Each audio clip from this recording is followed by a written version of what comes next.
Hi, this is Doug Stark. Dave asked me to record just a couple short videos to show how I might use some of the mechanics warm-ups for online classes and online schooling. I'm just going to do one example. This first example will just be a note page, what I would do for that. And then the second example is going to be an actual exercise. I just chose a random one. I just did sentence fragments. This is from Unit 3 from book, the Level B book, I believe. So I just picked just a random one here. Okay, what I did last year when we had to go online for part of the year is I just recorded short little chunked lessons, and I had those available for my students in order in their lesson plans. I had links to it so they could just click on it and watch those. So these would be little just chunked mini lessons I might include within the normal lesson plans just for kids to watch and go over them. So, okay, suppose for this first unit, this unit 3 here, I'm covering sentence fragments. I want to review it at the start of the unit. Then we're going to write. We're always going to edit for fragments as we go throughout every writing piece that we go through for the unit. But I would introduce it in this way. So I've got the kids all set. So students, you're going to want to turn to page 6 in your student notebook. We're going to go over sentence fragments. We're going to introduce those today, and then this will be something we're covering all throughout the unit. We're going to be editing for it. All right, so take a look up here. I'm going to note a few things. Any notes that I take on here, go ahead and take them right along with me, okay? A sentence fragment is a group of words that is not a complete sentence. So we define like this error of a sentence fragment is you punctuate something that's not a complete sentence as if it is a sentence, and that's what creates the error. Sometimes writers will intentionally use fragments in a piece of literature. However, in most formal compositions, we want to avoid unintended sentence fragments. So you'll see, like in dialogue, or you're reading one of your favorite stories, authors will use fragments sometimes for effect, which is perfectly fine. It's just in our essays and our formal compositions, we generally speaking want to avoid fragments. All right, I've listed off 4 common causes of a sentence fragment. We'll look for these and we'll edit for them as we're going through writing instruction. One of the most common causes of a sentence fragment, this is a really simple one, is missing a subject or verb. All right, here's your example of a fragment. The guard near the entrance. When you look at this, you've got a subject, guard. This could be the subject of the sentence. However, the guard isn't doing anything. So there's no verb, so this becomes a fragment. Or you might have a simple fragment like this, changed into new clothes. In this case, you've got a verb, changed. But if you looked at it, you've got no subject. You don't know who changed into it. So that's the most common. These are really obvious ones. Like there's just no subject or verb. It lacks a complete working verb within the sentence. All right. Second, a dependent clause left alone. Now, dependent clauses, when we did sentence elements, we know they start with an awubis or a subordinating conjunction. Those are words like although, as if, when, while, whenever, until, before, because, if, since. Words like that, they create a dependent clause, which means it does not have a complete thought. In other words, if you leave those alone, a dependent clause by itself, it cannot be a sentence. Because I really enjoy football. There's no complete thought to that. Because I really enjoy football. Well, what's the result? You said because I really enjoy football, then what? There's no complete thought when you leave a dependent clause alone. So if you're going to use a dependent clause, it needs to be used alongside an independent clause. So you can have, because I really enjoy football, I'm going to purchase Lions season tickets. I am going to purchase Lions season tickets is a independent clause. It could stand alone as a sentence. So you can use a dependent clause with an independent clause, just can't use it on its own. All right? So that's a second common cause of a fragment. You might just leave out your subject and verb, or you might leave a dependent clause all by itself. All right, you can also leave a phrase all by itself. I'm not going to go into all the details about the different types of phrases, but a phrase, it lacks either a complete verb or it might lack a complete thought. It's just a part of a sentence, all right? And sometimes people will leave those by themselves. For example, stranded in the middle of a darkening forest. stranded in the middle of a darkening forest is a participle phrase. It's just a phrase. You can't leave it alone or else you've got a fragment. So how can you work it into a sentence? Stranded in the middle of a darkening forest, Laura desperately searched for civilization. Now, stranded in the middle of a darkening forest is a phrase that describes Laura and Laura's situation. So you can use it as a phrase opener in this case. All right. Second example, hoping that his mother would soon arrive. This is just an ing phrase. All right. So sometimes we'll see just like, I'll call it an ing phrase, where it's not a complete verb. You're just using it as a phrase, so it cannot stand alone. Hoping that his mother would soon arrive, comma, Steve fiddled and paged impatiently. Hoping that his mother would soon arrive is a phrase describing Steve and Steve's mindset, all right? Or sometimes the phrase might come at the end. Mark slipped away, leaving his empty cereal bowl on the table. Leaving his empty cereal bowl on the table is just a phrase. It's not a complete thought. Mark slipped away, leaving his empty cereal bowl on the table. You can use it as a closer, but you cannot leave a phrase by itself.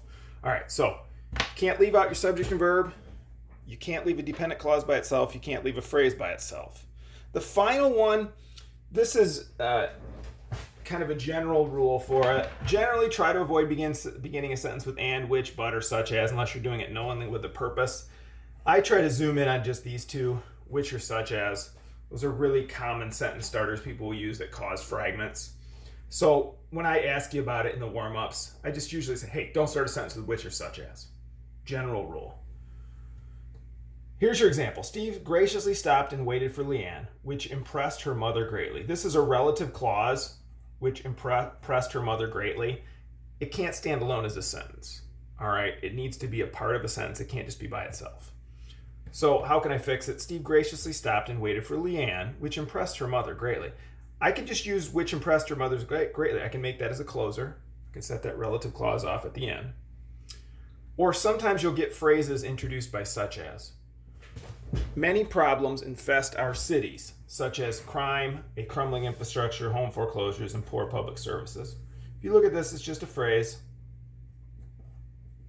starting with such as.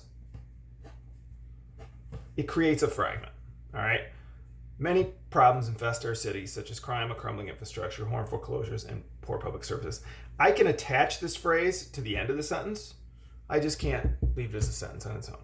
Okay? So those are our 4 basic rules I want you to look for. You can't leave out a subject or verb. You can't leave a dependent clause by itself. You can't leave a phrase by itself. And you can't really begin a sentence with which or such as. Okay, can you take, we'll go, I'm going to put on the clock. I'm going to start you, I'm going to do 2 minutes. I think everybody will be done in 2 minutes. Read each of these, mark them sentence or fragment.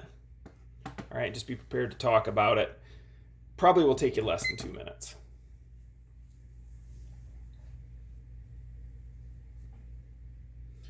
Okay. So what I would do at this point is I would put this up on the timer. And now, if I was recording a video for actual students, I would let this play out right on the video. And I'd want the kids to do this at home. All right, go through it, do it at home. And then I would go over the correct answers, and I want them to correct their own. Now, there's no way doing this online unless you're doing it through a Zoom call, all right, to totally keep kids accountable for each answers. When it's in the classroom, it's a heck of a lot easier because I'll just give them a minute or 2 minutes. I can look around, see exactly when they're done. And as soon as they're done, I'm calling on kids randomly with cold cards, asking them for the answers. So they know, it creates a sense of expectation. They know they might get called on randomly. And I'm walking around the classroom. They know they have to have it done. All right. If I were doing this in the classroom as well, what I would have the kids do, I might give them a minute or two. And then I'd say write a question mark next to anyone you're not sure about. All right. And give them maybe 30 seconds to check with the elbow partner if they had a question about one of them. Or you could just have them, if you wanted to have them just check your answers. It's not a big deal. This is a low accountability exercise. So there's no expectation that like we're trying to grade this or anything like that. We just want to introduce the concept to them. Okay. But doing this online, I would let this play out for 2 minutes. I'd record it with just blank air for 2 minutes. All right. I've done that before. And I just had a lot of kids, what the feedback I got from last year was they liked me just putting the timer right on there because it kind of forced them to do it right then. All right, gives a sense of urgency to it. Okay. All right, guys, so I gave you 2 minutes. Sentence or fragment. Now, obviously, if you're in the classroom, I would be cold calling on kids from the class to go over these different answers, and then we would talk it through, and if they got it wrong, I would kind of walk it through and explain why they got it wrong. If you want to do this on Zoom, you can. If you're just doing it on a video, I would just walk through and explain it to them. If this is just a pre-recorded video that you wanted to help them out. Okay, so look at this first one. Joe slept. Now what I'm thinking, does it have a subject? Yeah, Joe's the subject. What did Joe do? He slept. It has a verb. Does it have a complete thought? Joe slept. Yeah, it's got a complete thought. Joe slept. There's nothing left unsaid. So even though this is only 2 words, it's a sentence. If I look at this next one, if I had $1 million, I look at that, it starts with if. That's one of the arubases, so it's a dependent clause. It's not a complete thought. If I had $1 million. Well, what would you do if you had $1 million? You didn't complete the thought. Therefore, this is a fragment. Dependent clause left alone. All right. Number 3, living in a beautiful city on the West Coast with my wife and family. When I look at this, what were you doing? You're living in the city. Who's living in the beautiful city on the West Coast with my wife and family? This is just a phrase. It's an ing phrase by itself that they've punctuated as a sentence. So this is a fragment. It's a phrase left alone. Now, if they said, I was living in a beautiful city on the West Coast with my wife and family, they added a subject and a helping verb was, it'd be fine. But they didn't, so it's a fragment. All right. When you look at number 4, the president gave a heartfelt speech, which moved me to tears. When I look at this part, which moved me to tears, all right, this is just a relative clause. Don't start a sentence with which or such as. Fragment. Number 5, stood in the corner of the room with his hat in his hand. Who stood in the corner? This is missing a subject, so it's a fragment. Number 6, tired and confused, Janet sprawled out on her sofa. It starts with a phrase, tired and confused, which describes Janet, right? Perfectly fine to start off with a phrase, then have Janet sprawled out on the sofa. It's got a subject, Janet. It's got a verb, sprawled. It's got a complete thought, sentence. Okay? All right. So I would have kids check their own. That would be the introduction. Now, I've talked through a lot of this and probably overtalked it. This is probably a 10-minute video, generally speaking, without kind of me talking and telling you more about kind of the teaching element of it. So 10 or 12-minute video you could post online for your kids to do. This would be a great way to introduce the concept of sentence fragments. You could also, at this point, if you wanted to, and if the kids already had a writing assignment they were working on, you could tie this and roll right into an editing exercise if you wanted to. All right, you could have them get out what they're doing and then walk through and have them look for fragments, things like that. And the main thing that I try to communicate to kids is the reason we're learning this is so we can apply it to our own writing and that we can understand when our peers are making errors, when we're doing peer editing. If you don't tie it to extensive writing, frequent writing, and if you don't tie it to a lot of self-editing exercises and peer editing exercises, mechanics instruction or just construction on conventions is kind of worthless. It has to be tied to frequent writing experiences, okay? So again, use this as you see fit, whatever makes sense.